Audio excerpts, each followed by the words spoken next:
সে মানুষদেরকে দলে দলে বিভক্ত করেছে আর শাসন করেছে। এই পলিসি কার ছিল? আসতে বলবেন না, কার ছিল? এই পলিসি আজও পর্যন্ত আছে না নাই? এখনো পর্যন্ত দলের ভিন্নতার কারণে, মতের ভিন্নতার কারণে বিভক্তি আছে না নাই? বিভক্তি ছড়িয়ে আছে। আমরা এই দিক দিয়ে বিভক্তি করছি, ওই দিক দিয়ে জালেমরা আমার দেশের 12টা বাজাচ্ছে, ঠিক কি না? প্রিয় ভাইয়েরা, বিভক্তি করতে করতে আমরা আজ কোথায়? দলের, রাজনৈতিক দলের বিভক্তির কারণে আমরা বিভক্ত করে চলছি। ওই দিক দিয়ে ভারত বাংলাদেশের উপরে দালালি করে চলছে, ঠিক কি না? বিভক্তি আর চাই না, আমাদের ঐক্য হতে হবে। জামাত ইসলাম আলাদা নয়, অথবা বিএনপি হোক, অথবা চরমনাই হোক, অথবা খেলাফত মজলিস হোক, আমরা রাজনৈতিকভাবে আলাদা হতে পারি, আমাদের মত ভিন্ন হতে পারে, কিন্তু বাংলাদেশের সার্বভৌমত্বে যখন ভারত কোরআন দ্বারা আঘাত করবে, আমরা এক প্ল্যাটফর্মে এসে তাদেরকে মোকাবেলা করব, ঠিক কিনা? বাংলাদেশের সার্বভৌমত্বের প্রশ্ন উঠলে আমাদের মধ্যে কোনো বিভক্তি। চ্যানেলটি সাবস্ক্রাইব করে আমাদের সঙ্গেই থাকুন। বাংলাদেশ শ্রমিক কল্যাণ ফেডারেশন বায়েজিদ বুস্তামি থানার উদ্যোগে আয়োজিত আজকের এই তাফসিরুল কোরআন মাহফিলের উপস্থিত সম্মানিত শ্রদ্ধেয় সভাপতি, উপস্থিত আছেন মঞ্চে উপস্থিত আছেন অসংখ্য উলামায়ে কেরাম, আমার সামনে উপবিষ্ট আছেন শ্রমিক কল্যাণ ফেডারেশনের বিভিন্ন স্তরের দায়িত্বশীল বৃন্দ, সম্মানিত তাওহীদি জনতা এবং পর্দার আড়ালে মা এবং বোনেরা, আসসালামু আলাইকুম ওয়া রাহমাতুল্লাহি ওয়া বারাকাতুহু। আমরা প্রথমে আল্লাহর দরবারে শুকরিয়া আদায় করছি যে আল্লাহ পাক রব্বুল আলামিন আমাদেরকে আজকের পবিত্রতম একটি দিনে, জুমার দিন আজকে চলে গিয়েছে, আমাদেরকে একটি মহতীপূর্ণ কোরআনের বাগান তাফসিরুল কোরআন মাহফিলের আয়োজন করার এবং আসার বসার তৌফিক দিয়েছেন, সুযোগ করে দিয়েছেন। সেজন্য আমরা সেই মহান মুনিবের দরবারে একত্রিত হয়ে শুকরিয়া আদায় করছি। সবাই পড়ি আলহামদুলিল্লাহ। সম্মানিত ভাইয়েরা, আমি সরাসরি ভূমিকা না গিয়ে সরাসরি আলোচনায় চলে যেতে চাই। আমরা আল্লাহর দরবারে শুকরিয়া আদায় করছি যে বিগত 16 বছরের এক স্বৈরতন্ত্র থেকে মুক্ত করে দিয়ে আল্লাহ আমাদেরকে মুক্ত বাতাসে তাফসিরুল কোরআন মাহফিল আবার আয়োজন করার, সেই কোরআনের তাফসির শোনার এক সুযোগ আল্লাহ আমাদেরকে করে দিয়েছেন, বলি আলহামদুলিল্লাহ।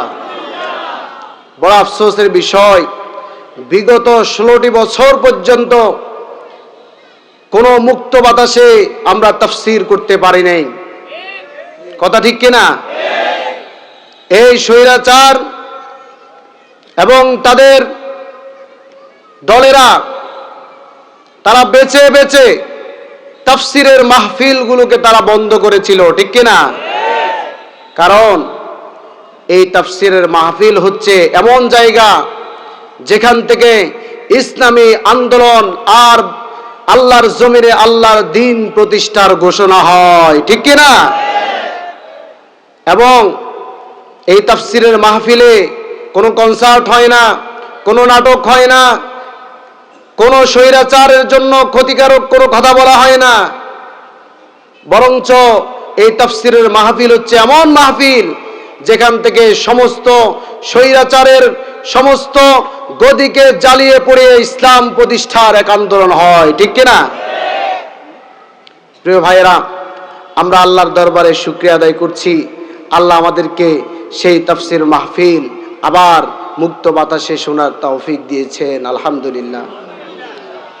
আমি আজকে একটি সূরা থেকে কিছু কথা, সময় খুবই সংক্ষিপ্ত, অল্প সময়ের মধ্যেই আমি ইনশাআল্লাহ কিছু কথা বলবো একটি গুরুত্বপূর্ণ সূরা থেকে, কোরআনুল কারীমের 28 নম্বর সূরা সূরাতুল কসস থেকে আমরা কিছু কথা শুনবো ইনশাআল্লাহ। আরো জোরে বলেন না ইনশাআল্লাহ। সূরাতুল কসস এটি কোরআনের 28তম একটি সূরা। কততম সূরা? 28তম সূরা। এই সূরায় মোট 88টি আয়াত রয়েছে এবং 9টি রুকুতে বিভক্ত। আল্লাহ রাব্বুল আলামিন রাসূলুল্লাহ সাল্লাল্লাহু আলাইহি ওয়াসাল্লামের মাক্কি জিন্দেগিতে এই সূরাটিকে রাসূলুল্লাহর কাছে নাজিল করেছেন এবং এতই গুরুত্বপূর্ণ একটি সূরা। এই সূরার মূল যে আলোচ্য বিষয়, আল্লাহ যে সূরার মধ্যে মূল আলোচনা যেটা করেছেন সেটা হচ্ছে স্বৈরাচার জুলুমবাজ ফেরাউনের রাজত্ব, আর সেই জুলুমবাজের রাজত্বকে ভেঙে দেওয়ার জন্য মূসা আলাইহিস সালামের উত্থান এর মূল আলোচ্য বিষয় এবং এর সেন্ট্রাল থিম যেটা আল্লাহ দিয়েছেন, মূল শিক্ষা সেন্ট্রাল থিম সেটা হলো পৃথিবীতে যত স্বৈরাচার আসবে সমস্ত স্বৈরাচার তারা যেন মনে রাখে যতবারই সারা স্বৈরাচার হবে এই ফেরাউনের গোষ্ঠীরা ততবার মূসাকে আল্লাহ পৃথিবীতে পাঠিয়ে সেই স্বৈরাচারের গদিকে আল্লাহ তছনছ করে দিবেন। আল্লাহ এই সূরাটি এমনি এমনি নাজিল করেননি, খুবই গুরুত্বপূর্ণ কথা বলেছেন। কারণ সূরাটি নাজিল করার পরে আগে যে ফেরাউন ছিল মূসা আলাইহিস সালামের মাধ্যমে সে যে দুনিয়াতে ধ্বংস হয়েছে, সেই ফেরাউন এবং মূসার ঘটনা কি সেখানেই শেষ, নাকি যুগে যুগে কিয়ামত পর্যন্ত যত দিন আসবে যত যুগ আসবে ততবার ফেরাউনদের উদয় হবে এবং সেই ফেরাউনদেরকে শিক্ষা দেওয়ার জন্য আল্লাহ রাব্বুল আলামিন এই সূরাতুল কসসের মধ্যে শিক্ষা রেখে দিয়েছেন। এবং আফসোসের বিষয় আল্লাহ তাআলা সতর্ক করেছেন, তারপরেও এই সূরা থেকে ওই সমস্ত ফেরাউনের দলেরা, ওই সমস্ত স্বৈরা শাসকরা যারা স্বৈরাচারী করেছে এবং যারা স্বৈরাচার হওয়ার জন্য বসে আছে তারা শিক্ষা গ্রহণ করেন না, ঠিক কিনা? এটাই হচ্ছে মূল সমস্যা, তারা এই সূরা থেকে শিক্ষা অর্জন করে না। আমরা আজকে এই সূরা থেকে শুনবো কথা ইনশাআল্লাহ। আল্লাহ রাব্বুল আলামিন সূরাটি শুরু করছেন এইভাবে। আল্লাহ রাব্বুল আলামিন সূরাতুল কসস মানবতাকে, মানুষদেরকে শিক্ষা দেওয়ার জন্য সূরাতুল কসস এইভাবে শুরু করছেন। তাসিন মিম তিলকা আয়াতুল কিতাবিল মুবিন নাতলু আলাইকা মিন নাবাই মূসা ওয়া ফিরআউনা বিল হাক্কি লিকওমিন ইউমিনুন। আল্লাহ শুরু করছেন তাসিন মিম, এগুলো হচ্ছে হরফুল মুকাত্তিআত। কোরআনের মধ্যে কিছু কিছু সূরায় আল্লাহ এই হরফুল মুকাত্তিআত ব্যবহার করেছেন।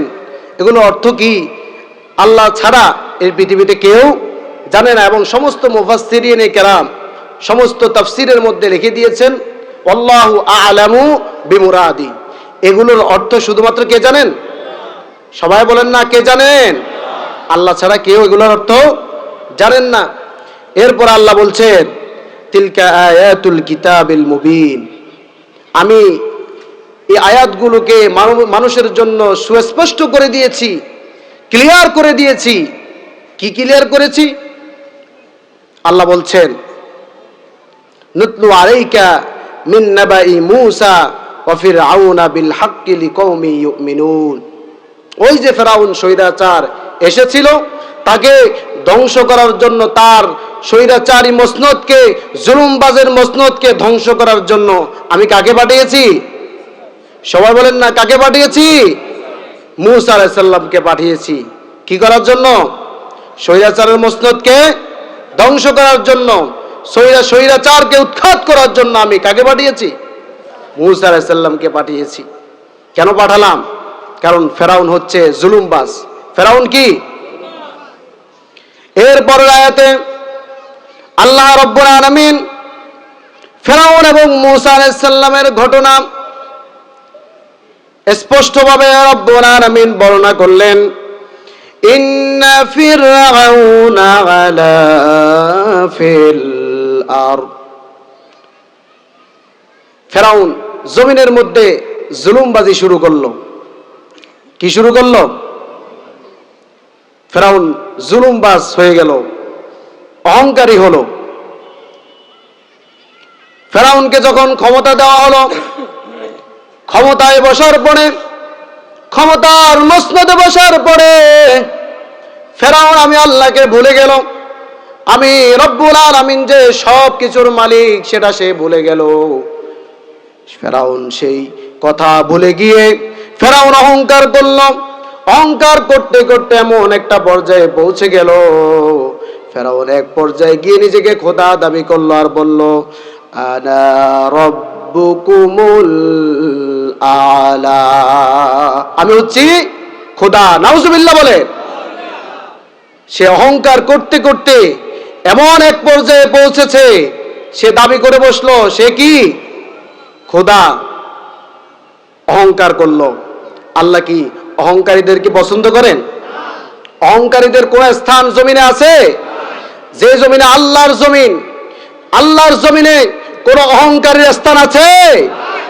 কোন অহংকারীর স্থান আল্লাহর জমিনে? যেই অহংকার করেছে পৃথিবীতে তাদেরকেই একেবারে আল্লাহ জমিনের ভিতর গেড়ে দিয়েছেন, ধ্বংস করে দিয়েছেন। কথা ঠিক কিনা? অহংকারী যারাই করেছে তাদেরকে আল্লাহ ধ্বংস করেছেন। ফেরাউন অহংকারী হয়ে গেল, ক্ষমতাকে পাকাপুক্ত করলো, চেয়ারে মজবুত করে বসলো আর অহংকারী শুরু করলো আর বলল, আনা রব্বুকুমুল আলা, আমি হচ্ছি খোদা, আমি হচ্ছে আইন প্রণেতা, আমি আইন তৈরি করব, আমার কথা মতো জনগণ চলবে, আমি যেটা বলবো সেটাই জমিনে হবে। এইভাবে যখন ফেরাউন অহংকারী করে বসলো, আল্লাহ রাব্বুল আলামিন অহংকারীদেরকে পছন্দ করেন না।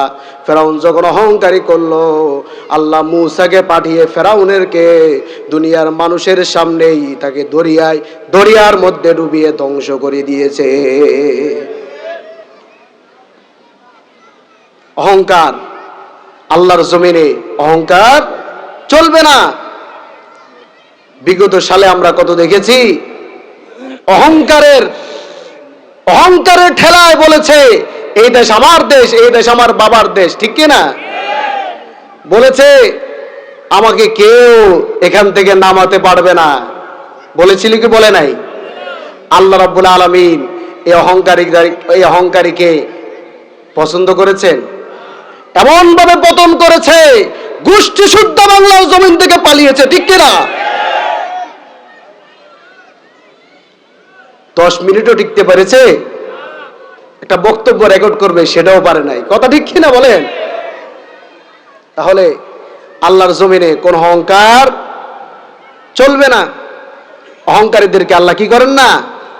পছন্দ করেন না। যেই অহংকার করেছে তাকেই আল্লাহ দুনিয়ার জমিনে ডুবিয়ে মেরেছে। অহংকারী করেছে ফেরাউন, আল্লাহ ফেরাউনকে ধ্বংস করেছে। অহংকার করেছে করুন, মূসা আলাইহিস সালামের চাচাতো ভাই করুনকে আল্লাহ রাব্বুল আলামিন সম্পদ দান করেছে, অঢেল সম্পদ। তার সম্পদের অভাব নাই।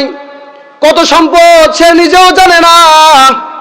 মূসা আলাইহিস সালাম বললেন, ও করুন, আল্লাহ রাব্বুল আলামিন তোমাকে এই সম্পদ দান করেছে, এই সম্পদ আল্লাহ তোমাকে দান করেছে, সুতরাং এই সম্পদ থেকে তুমি দান করো, এই সম্পদ থেকে তুমি আল্লাহর রাস্তায় ব্যয় করো। করুন অহংকার করল আর বলল, ইন্নামা উতিতুহু আলা ইলমিন ইনদি। ও মূসা, তুমি শুনে রাখো, এই সম্পদ আমাকে তোমার আল্লাহ দেয় নাই, এই সম্পদ তোমার আল্লাহ আমাকে দান করে নাই, এই সম্পদ আমি নিজের শক্তি দিয়ে সামর্থ্য দিয়ে অর্জন করেছি রে মূসা। অহংকারী করলো, সম্পদের অহংকারী করলো। আল্লাহ বারবার সতর্ক করেছে, মূসা বারবার সতর্ক করেছে, অহংকারী ছেড়ে দাও, অহংকারী করো না। করুন শুনলো না। আল্লাহ রাব্বুল আলামিন জমিনকে আদেশ করলেন, ও জমিন করুনকে মাটির মধ্যে টেনে নাও। শুধু করুনকে টানবা না, শুধু যদি তুমি করুনকে ঢুকিয়ে নাও তাহলে দুনিয়ার মানুষ মনে করবে করুনকে সম্পদের লোভে দুনিয়ার জমিনে ঢুকানো হয়েছে।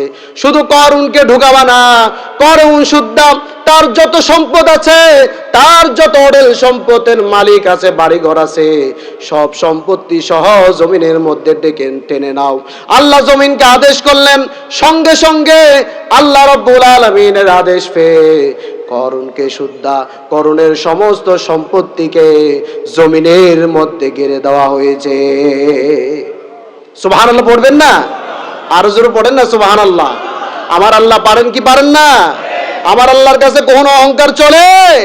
কোন রাজত্ব আমার আল্লাহর কাছে চলবে? সব রাজত্ব কার? সব হুকুম কার? সব আইন কার? আল্লাহ ছাড়া কারো আইন চলতে পারে?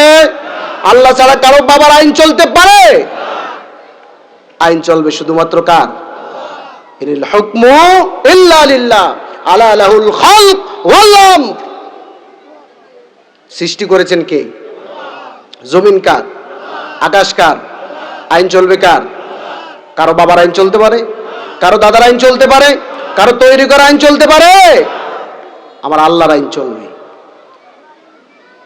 তাহলে আল্লাহ রাব্বুল আলামিন সূরাতুল কসসের প্রথম আয়াতে, দ্বিতীয়তম আয়াতে আল্লাহ শিক্ষা দিলেন, ইন্না ফিরাউনা আলা ফিল আরদ, নিশ্চয় ফেরাউন জমিনে অহংকার করেছে আর আমি ধ্বংস করে দিয়েছি। সুতরাং ফেরাউনের মাধ্যমে দুনিয়ার জমিনে যতগুলো ফেরাউন আসবা, যতগুলো ফেরাউনের অনুসারী আসবা, যতগুলো ফেরাউনের বাচ্চা কাচ্চার চাচাতো ভাইরা আসবা, তোমরা শুনে রাখো ফেরাউনকে যেভাবে আমি আল্লাহ দুনিয়া থেকে ধ্বংস করে দিয়েছি, তোমাদেরকেও আমি আল্লাহ দুনিয়া থেকে একইভাবে ধ্বংস করে দিব। ঠিক কি না? এইভাবে আল্লাহ ফেরাউনকে ধ্বংস করেছেন। এরপরে আল্লাহ রাব্বুল আলামিন পরে আয়াতের পরের অংশে বলছেন, আল্লাহ রাব্বুল আলামিন এই আয়াতের পরের অংশে রাব্বুল আলামিন পরের অংশে বলছেন, ওয়াজালা আহলাহা শিয়া'আন ইস্তাদঈফু তা'iফাতাম মিনহুম। ফেরাউনের দ্বিতীয় পলিসি ছিল যে সে মানুষদেরকে দলে দলে বিভক্ত করে রেখেছে। কি করে রেখেছে? সে মানুষদেরকে দলে দলে বিভক্ত করেছে আর শাসন করেছে। এই পলিসি কার ছিল? আসতে বলবেন না কার ছিল? এই পলিসি আজও পর্যন্ত আছে না নাই? এখনো পর্যন্ত দলের ভিন্নতার কারণে, মতের ভিন্নতার কারণে বিভক্তি আছে না নাই? বিভক্তি ছড়িয়ে আছে। আমরা এই দিক দিয়ে বিভক্তি করছি, ওই দিক দিয়ে জালেমরা আমার দেশের 12টা বাজাচ্ছে। ঠিক কি না? প্রিয় ভাইয়েরা, বিভক্তি করতে করতে আমরা আজ কোথায়? দলের, রাজনৈতিক দলের বিভক্তির কারণে আমরা বিভক্ত করে চলছি। ওই দিক দিয়ে ভারত বাংলাদেশের উপরে দালালি করে চলছে। ঠিক কি না? বিভক্তি আর চাই না, আমাদের ঐক্য হতে হবে। জামাত ইসলাম আলাদা নয়, অথবা বিএনপি হোক, অথবা চরমনাই হোক, অথবা খেলাফত মজলিস হোক, আমরা রাজনৈতিকভাবে আলাদা হতে পারি, আমাদের মত ভিন্ন হতে পারে, কিন্তু বাংলাদেশের সার্বভৌমত্বে যখন ভারত কোরআন দ্বারা আঘাত করবে, আমরা এক প্ল্যাটফর্মে এসে তাদেরকে মোকাবেলা করব। ঠিক কিনা? বাংলাদেশের সার্বভৌমত্বের প্রশ্ন উঠলে আমাদের মধ্যে কোনো বিভক্তি,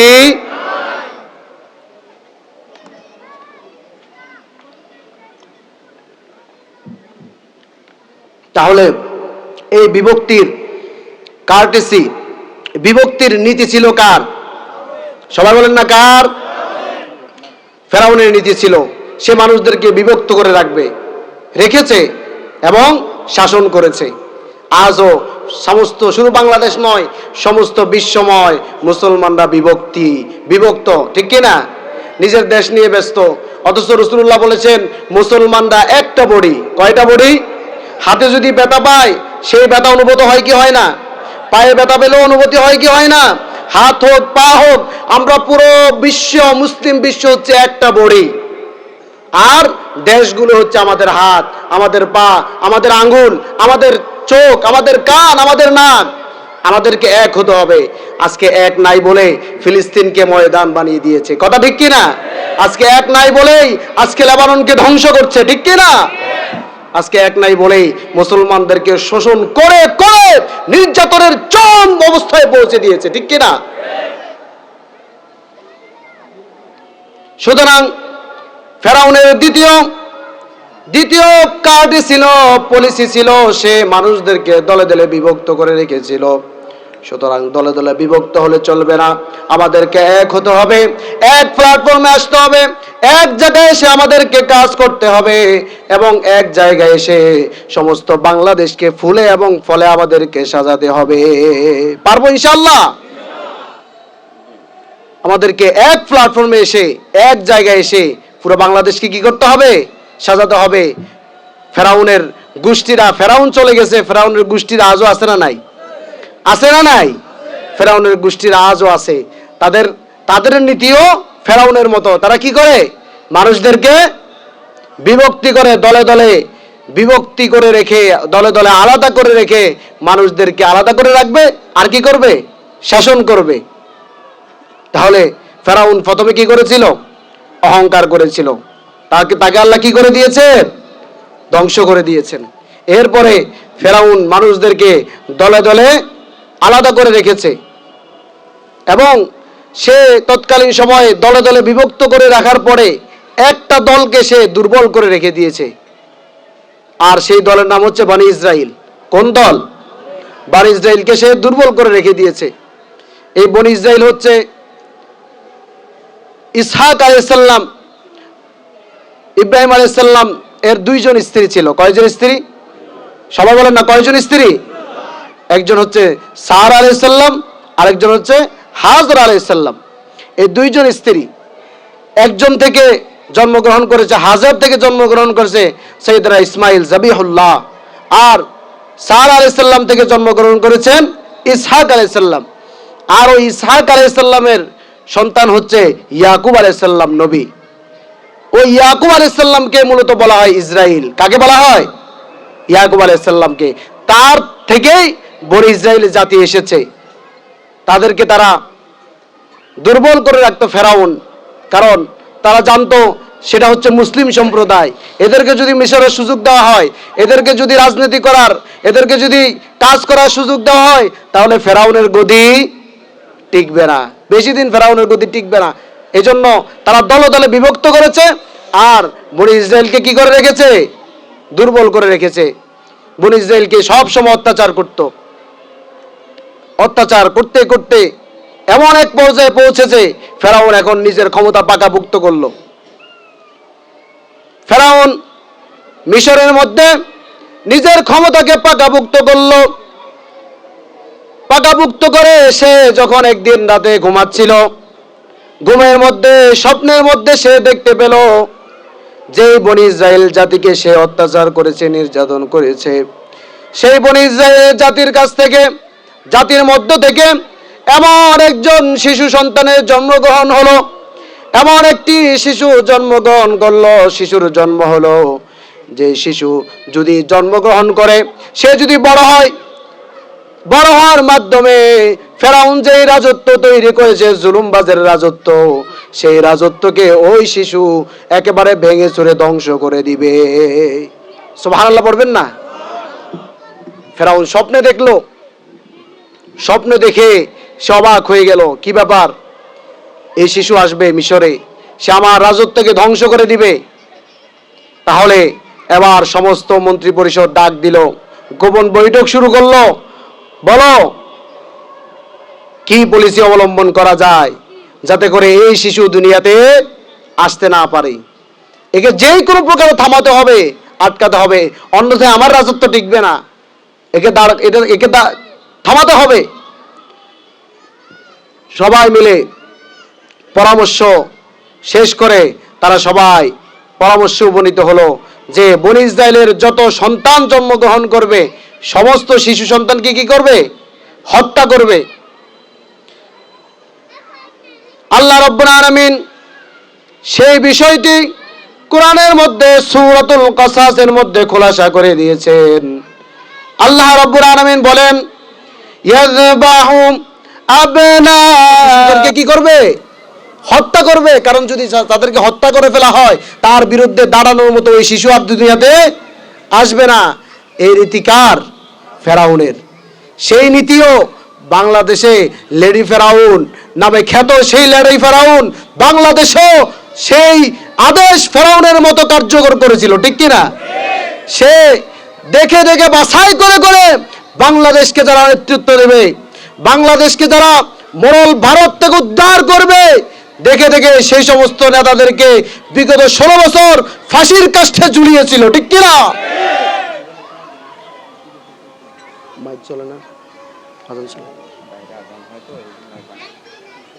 দেখে দেখে সে তাদেরকে হত্যা করলো। সে বাংলাদেশের নেতৃত্ব দেওয়ার মতো গুণাবলী যে সমস্ত লোক, তাদেরকে সে দেখে দেখে ফাঁসির কাষ্ঠে ঝুলালো। তাদের কোনো দোষ ছিল? তাদের কোনো অপরাধ ছিল? কেন হত্যা করা হলো? কারণ তাদেরকে যদি হত্যা করা না হয়, তার রাজত্ব ফেরাউনের মতো বেশি দিন আর টিকবে না, ঠিক কিনা? সে দেখে দেখে হত্যা করলো, তাফসীর মাহফিলগুলোকে বন্ধ করলো, কারণ তার ক্ষমতাকে পাকাভুক্ত করতে হবে।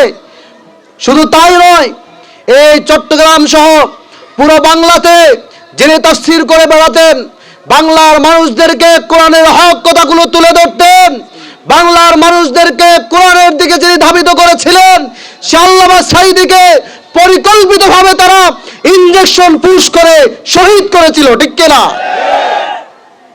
কারণ তাকে যদি শহীদ করা হয়, তাকে যদি বিদায় করে দেওয়া যায়, তাহলে কোরআনের হক কথাগুলো আর বলবে না, তাফসীরের মাহফিল বন্ধ হবে, আর তার বিরুদ্ধে কেউ দাঁড়াতে পারবে না। কিন্তু আমার আল্লাহ কোরআনে বলেছেন, একজন চলে যাবে, একজন সত্যবাদী শহীদ হবে, ও একজন সত্যবাদীর পরিবর্তে 10 জন সত্যবাদী আল্লাহ দুনিয়ার জমিনে পাঠিয়ে দিবেন, ঠিক কিনা? আল্লাহ পাঠিয়েছেন। সুতরাং তোমরা শক্তি প্রয়োগ করে, বল প্রয়োগ করে, ক্ষমতা ব্যবহার করে তোমরা কি ইসলামকে নিষিদ্ধ করতে পারবা? পারবা ইসলামকে নিষিদ্ধ করতে? বল প্রয়োগ করে চিরকাল স্বৈরাচার হওয়া যায়? অহংকারী করে কত ক্ষমতার অভাব নাই, কেউ তাকে পতন করতে পারবে না, কেউ তাকে ফালাতে পারবে না। আল্লাহ রাব্বুল আলামিন এমন জায়গায় পতন করলো, ছাত্রদের হাতে পতন হয়ে গোষ্ঠী সুদ্ধা বাংলাদেশ থেকে পালিয়েছে, ঠিক কিনা? সুতরাং আল্লাহ সূরাতুল কসসের মধ্যে যে কথাগুলো বলেছেন, সেগুলো যেন বাংলার জমিনেও প্রতিফলিত হয়েছে, কথা ঠিক কিনা? বাংলাদেশের সাথে মিলে কি মিলে না? একই চিত্র সূরাতুল কসসের মতো বাংলার জমিনেও মিলে কি মিলে না বলেন? বাংলার জমিনও আল্লাহ যেন বাংলার জমিন দেখে দেখে সূরাতুল কসস নাজিল করেছে, সুবহানাল্লাহ বলেন। ফেরাউন বনী ইসরাইলের সমস্ত শিশুদেরকে হত্যা করবে, সমস্ত শিশুদেরকে সে হত্যা করছে। এইভাবে করে হত্যা করতে করতে একদিন সত্যি সত্যি মূসা আলাইহিস সালাম দুনিয়ার জমিনে জন্মগ্রহণ করলেন। মূসা আলাইহিস সালাম জন্মগ্রহণ করার পরে মূসা আলাইহিস সালামের মা ভীত সন্তুষ্ট হয়ে পড়লেন। মূসা আলাইহিস সালামের মা কি করবেন, কিভাবে সন্তান বাঁচাবেন? এই মুহূর্তে যদি ফেরাউনের দলের কাছে খবর যায়, তারা এসে সন্তানটাকে হত্যা করবে, জবাই করবে। ভীত সন্তুষ্ট হয়ে গেলেন, খুঁজে পাচ্ছিলেন না কি করবেন। আল্লাহ রাব্বুল আলামিন মূসা আলাইহিস সালামের মাকে শুনিয়ে দিলেন, ওয়া আওহাইনা ইলা উম্মি মূসা আন আরদিহি ফাইদা খিফতি আলাইহি ফাআলকিহি ফিল ইয়াউম। আল্লাহ রাব্বুল আলামিন মূসা আলাইহিস সালামের মাকে অর্ডার করলেন, বললেন, হে মূসার মা, তুমি হতাশ হও না, ভয় পেও না, তুমি তোমার সন্তানকে দুধ পান করাও। যদি তুমি এই আশঙ্কা করো যে ফেরাউনের দল বলে সে তোমার সন্তানকে হত্যা করবে, তাহলে আমি আল্লাহ রাব্বুল আলামিন আদেশ করলাম একটা বাক্সে বন্দি করে মূসাকে তুমি নদীতে ভাসিয়ে দাও। মূসা আলাইহিস সালামের মা মূসা আলাইহিস সালামকে বাক্সে বন্দি করে নদীতে ফেলে দিলেন। আর মূসা আলাইহিস সালামের মাকে আল্লাহ রাব্বুল আলামিন জানিয়ে দিলেন, মূসা আলাইহিস সালামের মাকে জানিয়ে দিলেন, ওয়ালা তাখাফি ওয়ালা তাহজানি ইন্না রাদ্দুহু ইলাইক ওয়া জাইলুহু মিনাল মুরসালিন। হে মূসার মা, তুমি ভয় পেও না, তুমি হতাশ হও না, তুমি মূসা আলাইহিস সালামকে নদীতে ফেলে দিলা, তুমি হতাশ হও না, কারণ মূসা আলাইহিস সালামকে হেফাজত করার মতো দায়িত্ব আমি আল্লাহ রাব্বুল আলামিন নিজ হাতে গ্রহণ করেছি। সুবহানাল্লাহ। মূসাকে হেফাজত করার দায়িত্ব কার হাতে? মূসাকে নদীতে ফেলে দেওয়া হলো। মূসার বংশ নদীতে ভেসে ভেসে চলে যাচ্ছে। যাইতে যাইতে মূসা আলাইহিস সালামের বাক্সটা গিয়ে ফেরাউনের যে ঘাটে ফেরাউন গোসল করে, ফেরাউনের স্ত্রী আসিয়া আলাইহিস সালাম গোসল করে, সেই ঘাটে গিয়ে বক্সটা আটকে গেল। আসিয়া বক্সটা তুললেন, বাক্স খুলে তিনি দেখতে পেলেন বক্সের মধ্যে একটি সুন্দর ফুটফুটে ছেলে। এত মায়া তার চেহারায়, কারণ তিনি তো কোনো সাধারণ সন্তান নয়, সাধারণ শিশু নয়, তিনি হচ্ছেন নবী। আর নবীদের চেহারা কোনো সাধারণ শিশুদের মতো হয় না। তার চেহারা দেখে আসি অবাক হয়ে গেল। ফেরাউন কিছুক্ষণ পরে জানতে পারল যে আসিয়া একটি শিশু সন্তান পেল। সে আসিয়াকে বলল, ওয়াকালাত ইমরাতু ফিরআউনা কুররাতু আ'য়ুনিল লি ওয়ালাক ওয়ালা তাকতুলু। ফেরাউন বলল, আসিয়া তো এই সন্তানটাকে আমাকে দাও, হতে পারে এই সন্তানটা আমার স্বপ্নে দেখা সেই শিশু, আমি তাকে হত্যা করে ফেলবো, তাকে দাও। আসিয়া আলাইহিস সালাম বুদ্ধিমতী ছিল, বলল, ফেরাউন এই ছোট্ট শিশু কি তোমার রাজত্ব ধ্বংস করতে পারে নাকি? কারণ আসিয়া যখন এই কথা বলল, ফেরাউন বিশ্বাস করলো।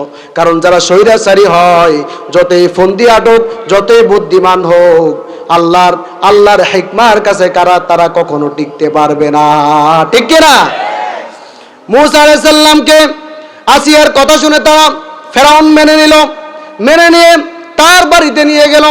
বলল, এই সন্তানকে আজ থেকে আমরা লালন পালন করব। দেখুন ভাইয়েরা, যে শিশুকে সে হত্যা করার জন্য হাজার হাজার শিশুকে হত্যা করছে, যার রাজত্ব টিকানোর জন্য লক্ষ লক্ষ শিশু হত্যা করছে, আল্লাহ রাব্বুল আলামিন সেই মূসাকে ফেরাউনের ঘরে পাঠিয়ে রাজকীয় হালে বড় করেছে। সুবহানাল্লাহ। মূসা আলাইহিস সালামকে বাড়িতে নিয়ে দুধ পান করাবে ছোট শিশু। কারো বুকে দুধ পান করে না, কারণ নবীদের জন্য অন্য কারো দুধ পান করা হারাম করে দিয়েছেন কে? সবাই বলেন না কে? নবীদের জন্য অন্য কারো দুধ পান করা হারাম। যার দুধ দেয় মূসা আলাইহিস সালাম নেয় না, খায় না। শিশু সন্তান দুধ পান করাতে হবে, কোথাও খুঁজে পায় না। ওই মজলিসে সবাইকে ডাক দিলেন ফেরাউন যে কাকে দুধ খাওয়ানো যায়।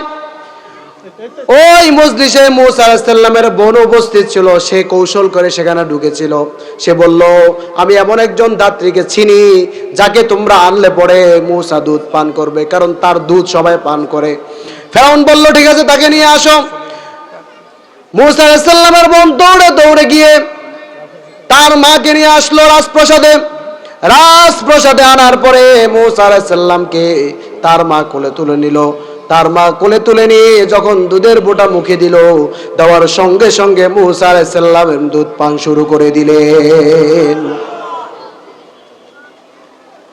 ফেরাউন সিদ্ধান্ত নিল, রাজ্যে তার প্রাসাদের সবাইকে আদেশ করলো যে এই মহিলাকে রাজকীয় হালে রাখো, তাকে রাষ্ট্রীয় ভাতা দাও, তাকে প্রাসাদে রাখার ব্যবস্থা করো, তার পরিবারকে ভাতা দাও। দেখুন ভাইরা, যে ফেরাউন মূসা আলাইহিস সালামকে হত্যার জন্য সারা মিশর খুঁজে বেড়াচ্ছে, আল্লাহ রাব্বুল আলামিন সেই মূসাকে ফেরাউনের বাড়িতে বড় করেছে। ঠিক কি না? তোমরা সারা বাংলাদেশের নেতাদেরকে হত্যা করে করে, শহীদ করে করে ক্ষমতা টিকাতে চেয়েছিলা, আর সাধারণ ছাত্রদের হাতে আল্লাহ তোমাদের পরাজিত করেছে। ঠিক কি না? এই হিকমা কার? আল্লাহর হিকমার কাছে কেউ টিকতে পারে? আল্লাহর হিকমার সাথে কেউ কোনো স্বৈরাচার কুলাতে পারবে? মূসাকে তুমি খুঁজে বেড়াও ফেরাউন, মূসা তোমার কোথায়? ঘরে। মূসা কোথায়? শুধু ঘরে না, তোমার খরচে সে বড় হচ্ছে তোমাকে ধ্বংস করার জন্য। সুবহানাল্লাহ পড়বেন না? আমার ভাইয়েরা, আমার আল্লাহ রাব্বুল আলামিন সূরাতুল কসসের মধ্যে এই সমস্ত আলোচনা রেখে দিয়েছেন। কারণ হলো তিনি ফেরাউনের মাধ্যমে শিক্ষা দিয়ে দিলেন, তাম বিশ্বের সমস্ত ফেরাউনদের জন্য শিক্ষা দিলেন। কারণ আমার আল্লাহ রাব্বুল আলামিন জানেন যে ফেরাউনকে আল্লাহ রাব্বুল আলামিন মূসার মাধ্যমে উৎখাত করেছেন, ধ্বংস করেছেন, সেই ফেরাউন শেষ নয়, যুগে যুগে হাজার হাজার ফেরাউন আসবে। আর ওই ফেরাউনদেরকে যেন শিক্ষা দেওয়ার জন্য, ফেরাউনরা যেন শিক্ষা নেয়, সেই জন্য রব্বুল আলামিন সূরাতুল কসস নাজিল করেছেন। সুবহানাল্লাহ পড়বেন না? সূরাতুল কসস সমস্ত স্বৈরাচারীদের জন্য কি শিক্ষা। তারপরও স্বৈরাচারীরা এখান থেকে শিক্ষা অর্জন করে না, কথা ঠিক কিনা? তারপরও যুগে যুগে স্বৈরাচার আসে। যারা স্বৈরাচারী হয়, কান খোলা রেখে শুনে রাখো, তোমরা যতবার স্বৈরাচার হবা, যতবার তোমরা ফেরাউনের নীতি কার্টেসি অবলম্বন করবা, ততবার মনে রাখিও বৈষম্য বিরোধী ছাত্র আন্দোলনের মতো মূসারা আবার মূসার রূপে ছাত্র আন্দোলন এই ধরনের রূপে ফিরে এসে তোমাদের স্বৈরাচারের গদি উৎখাত করবে। ঠিক না প্রিয় ভাইয়েরা? তাহলে সূরাতুল কসস থেকে আমরা এই কয়েকটি আয়াত আমরা যে শুনলাম, এই আয়াত দ্বারা মূল যেটা বোঝা যায়, তাহলে এই সূরাতুল কসসের মূল শিক্ষা যেটা, সেটা আমরা বুঝতে পেরেছি তো ইনশাআল্লাহ। কোন স্বৈরাচার হওয়ার আগে সে যেন সূরাতুল কসস পড়ে। ঠিক কি না? আজকের এই তাফসীরুল মাহফিলের তাফসীর শুনবো আমরা ইনশাআল্লাহ। এই তাফসীর আমাদের যেন সবার জন্য যেন শিক্ষা হয়, স্বৈরাচারদের জন্য যেন শিক্ষা হয়, যারা জুলুমবাজ করার জন্য বসে আছে, দখলদারিত্ব করার জন্য বসে আছে, বাংলাদেশের মানুষদেরকে আবার সেই জুলুমবাজের জিনজিরায় আবদ্ধ করার জন্য বসে আছে। তোমরা সূরাতুল কসস পড়ো আর শিক্ষা অর্জন করো, কারণ অন্যথায় আবারও তাদের মতো পালাবার মতো রাস্তা তোমরা খুঁজে পাবে না। ঠিক কিনা প্রিয় ভাইরা? আল্লাহ আমাদের সকলকে এই আজকের এই সূরা কসসের থেকে শিক্ষা অর্জন করার মতো তৌফিক দান করুক। সবাই বলেন আমিন।